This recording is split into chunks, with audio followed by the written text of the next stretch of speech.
And just like that, Christmas is so over. And we are all anticipating the coming of 2026.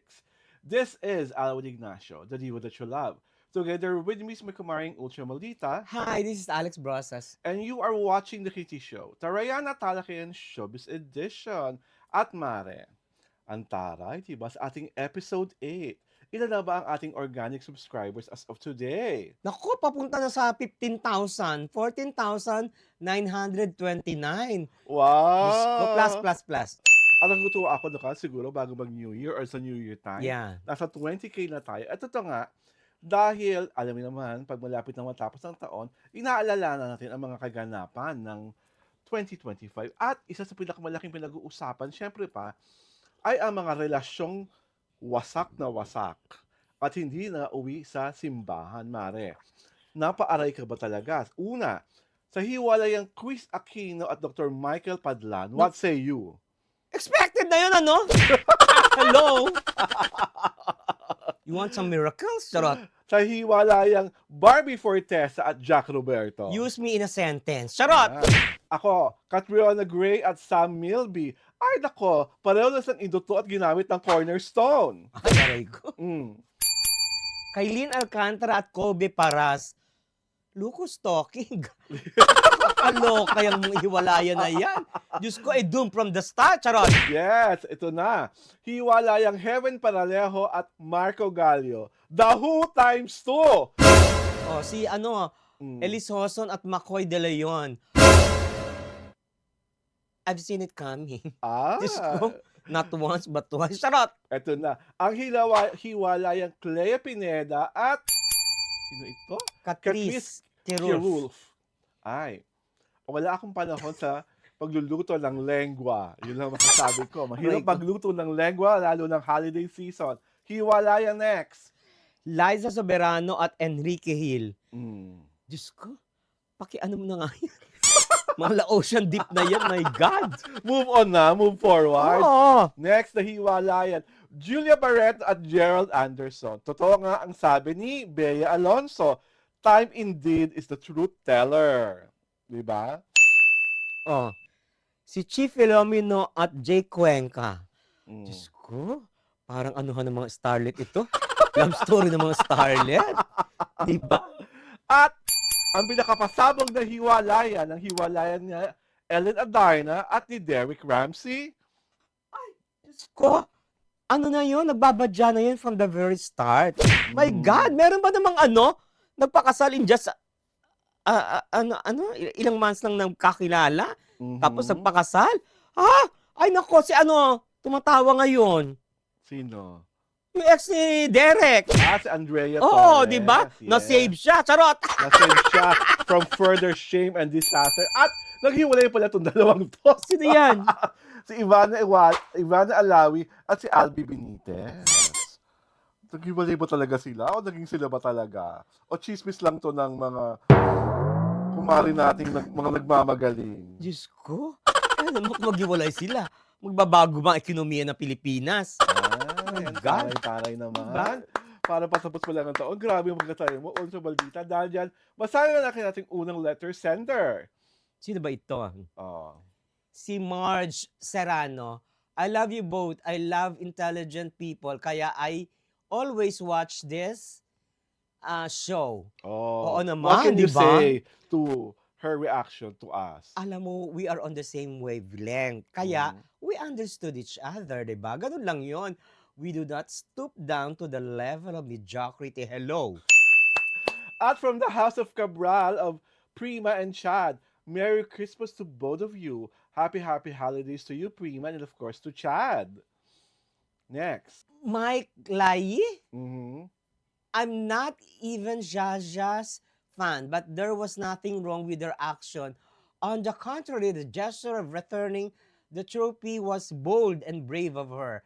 That was her way of making a stand, and there's nothing wrong with being true to her feelings at that time. She won a Lifetime Achievement Award for God's sake, not just Best New Artist. Shame on Aliw. Mm. Alam mo kasi, Mm. unang-una, dapat kasi she was told Mhm. na no more speeches. Mhm. If she was told before, di dapat Wala siyang right there, expectations. hindi, right then and there, gumawa na siya ng action. Ganun pala, hindi! I will not accept the award. Hmm, Kung walang speech. Because it defies the purpose, di ba, of giving mm, a Lifetime Achievement Award. But that we don't know kung ano mhm. talaga nag-transpire. Oo. Oh. Kasi kung ako yung nandoon na I was to, hindi, bye. Walk Hmm, out ang beauty ko, di ba? hmm. Mm. Ang pinakamaganda diyan, nag-offer na ng public apology ang Aliw, naglabas na sila ng official statement regarding the matter. Pero hindi na po namin babasahin yun kasi water under the bridge na. All public apologies Mhm. are too late, the hero Yes, thing. oo. Laging ganon. Hmm, What people should have is foresight. Yun ang kailangan may foresight. Di okay. ba? That's So, lacking. ang dapat na lang gawin ng Aliw, tumigil na kayo sa pagbibigay ng award dahil hindi pala nakakaaliw. Di ba? Ito na, to Jario Tirada. Alam mo itong sulat na ito, mahaba-haba. Ah, Parang essay writing contest siya. talaga? Pinagtatanggol niya ang starlet na paborito mo, si Liza Soberano. Ito na, basa ako. Don't judge Liza quickly. That is only a picture or photo we've only seen in this content, which was repeatedly reposted in social media. Don't judge her based on your own speculations. Some people like you can be judgmental without knowing the truth or facts.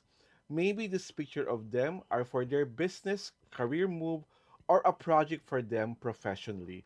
And reach out to her as a Filipina Hollywood actress, and she knows What's what's best for best for her? her, and that's work only. Let go of negative thoughts about Liza. Let's focus spreading positivity and not perpetuating faceless allegations and accusations. Don't judge such as dating with different guys. She's a celebrity invited in actually two different big events, and understandable that she's famous and popular to see her with other celebrities And and friends friends abroad. abroad. God has plans for everyone and a sense of humor for people who think they know what's best for them. You're correct.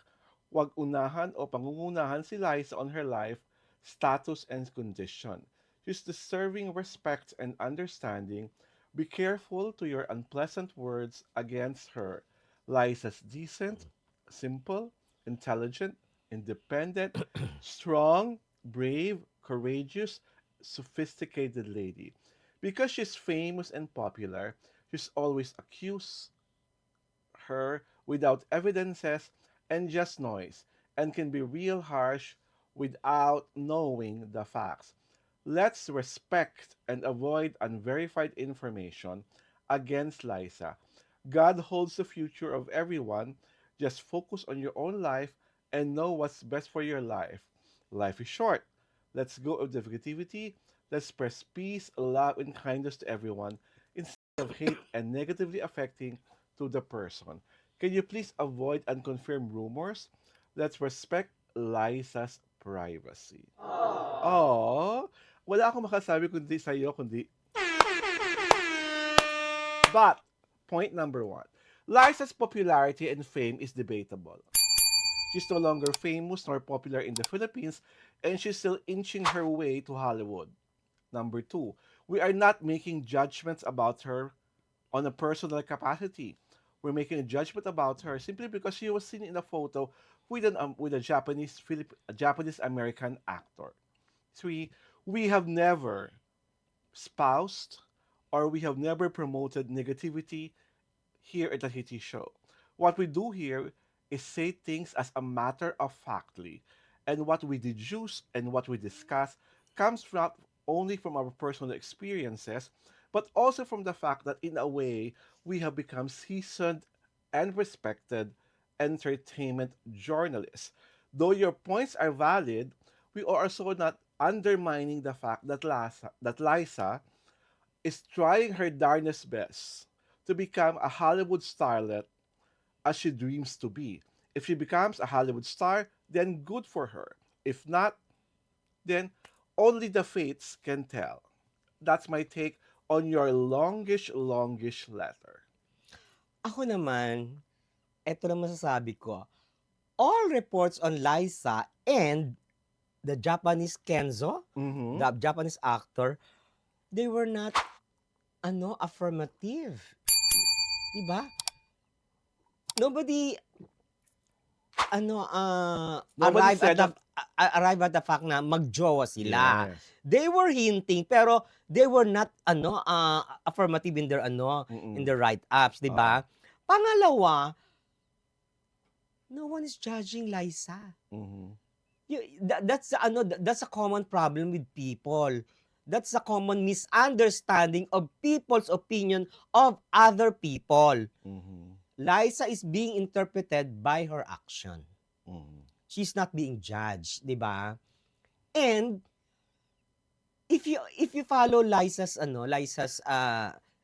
online social media, 'di ba?